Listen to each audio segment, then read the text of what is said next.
بسم اللہ الرحمن الرحیم۔ السلام علیکم ورحمۃ اللہ وبرکاتہ۔ سجدہ سہو کرنے کا صحیح طریقہ کیا ہے؟ نماز میں اگر بھول جائیں تو پھر سجدہ سہو کیسے کرتے ہیں، اس کا طریقہ کار کیا ہے؟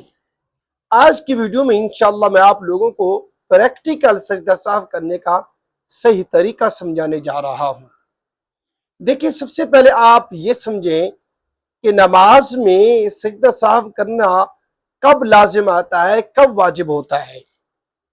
دیکھیں، نماز کے واجبات میں سے اگر آپ کوئی بھی ایک واجب بھول جاتے ہیں نماز میں تو پھر سجدہ سہو کرنے سے آپ کی نماز درست ہو جائے گی۔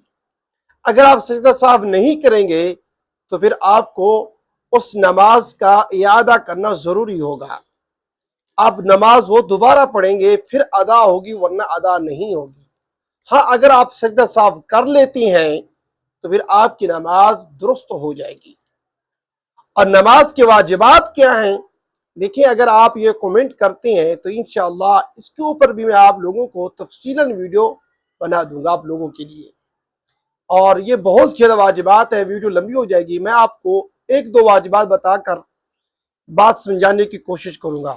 دیکھیں، اگر آپ 4 رکعت والی نماز پڑھ رہے ہیں یا پھر سنت مؤکدہ پڑھ رہے ہیں یا آپ 3 رکعت والی نماز پڑھ رہے ہیں تو پھر ان نماز کے اندر جو ہے نا قاعدہ اولا جو ہوتا ہے نا وہ واجب ہوتا ہے، یعنی کہ پہلے قاعدے کے اندر تشہد کی مقدار بیٹھنا یہ واجب ہے۔ ٹھیک ہے، اگر آپ سنت مؤکدہ 4 رکعت پڑھ رہے ہیں یا آپ 4 رکعت فرض پڑھ رہے ہیں یا آپ 3 رکعت والی نماز پڑھ رہے ہیں، ان کے اندر جو قاعدہ اولا ہوتا ہے نا وہ واجب ہوتا ہے۔ ٹھیک ہے، اگر آپ یہ قاعدہ اولا کرنا دوسری رکعت کے بعد بھول گئے تو پھر آپ سجدہ سہو اگر کر لیتے ہیں تو پھر آپ کی نماز درست ہو جائے گی۔ ٹھیک ہے، اور اسی طرح ایک اور اہم سوال ہے جو پوچھا جاتا ہے، وہ یہ پوچھا جاتا ہے کہ اگر انسان کئی واجبات بھول جاتا ہے، مثال کے طور پہ 3 واجبات انسان بھول گیا نماز میں، یا 4 بھول گیا یا 10 بھول گیا، تو پھر سجدہ سہو کتنے کرنے لازم آئیں گے؟ یہ بات آپ اچھی طریقے سے سمجھ لیں کہ اگر آپ 10 واجبات بھول جاتے ہیں یا آپ 3 بھول جاتے ہیں یا صرف ایک ہی بھولتی ہیں تو پھر ایک ہی سجدہ سہو کرنا لازم آتا ہے۔ ایسا بالکل نہیں ہے کہ جتنے آپ واجبات بھولیں گے تو پھر اتنے ہی سجدہ سہو کرنے ضروری ہوں گے، ایسا بالکل نہیں ہے۔ جتنے بھی آپ واجبات بولی ہیں تو پھر اگر آپ ایک سجدہ سہو کر لیتی ہیں تو پھر آپ کی نماز درست ہو جائے گی۔ اب آتے ہیں کہ سجدہ سہو کب کرتے ہیں، کس وقت کرتے ہیں۔ دیکھیں، اگر آپ قاعدہ اولا میں بیٹھنا بھول گئے، تیسری رکعت کے لیے کھڑے ہو گئے، یعنی کہ پہلا قاعدہ نہیں کیا، تشہد نہیں پڑھی، تو تیسری رکعت کے لیے سیدھے کھڑے ہو گئے ہیں، تو پھر آپ کو یاد آیا کہ بھئی پہلا قاعدہ کرنا بھول گیا ہوں، تو پھر آپ اپنی نماز کو کنٹینیوز رکھیں اور تیسری رکعت کو کمپلیٹ کریں، پھر اس کے ساتھ چوتھی رکعت کو بھی کمپلیٹ کریں۔ کمپلیٹ کرنے کے بعد اسی طرح اتحیات میں آ جائیں گے آپ دوسرے قاعدے کے اندر۔ دوسرے قاعدے کے اندر جب آپ یہاں آ جائیں گے تو پھر اتحیات مکمل پڑھیں گے آپ، یعنی کہ التحیات للہ والصلوات والطیبات السلام علیکہ الی آخری، یعنی کہ عبدہ ورسولہ تک آپ جو ہے نا یہ تشہد پڑھیں گے۔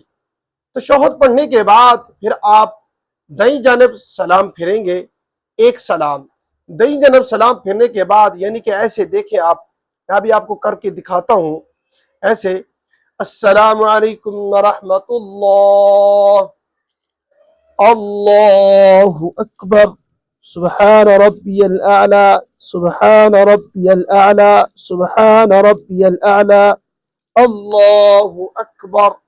پھر دوسرا سجدہ، اللہ اکبر، سبحان ربی الاعلی، سبحان ربی الاعلی، سبحان ربی الاعلی، اللہ اکبر، ایسے، یعنی کہ یہ 2 سجدے کرنے کے بعد پھر آپ دوبارہ اتحیات کو مکمل پڑھیں گے۔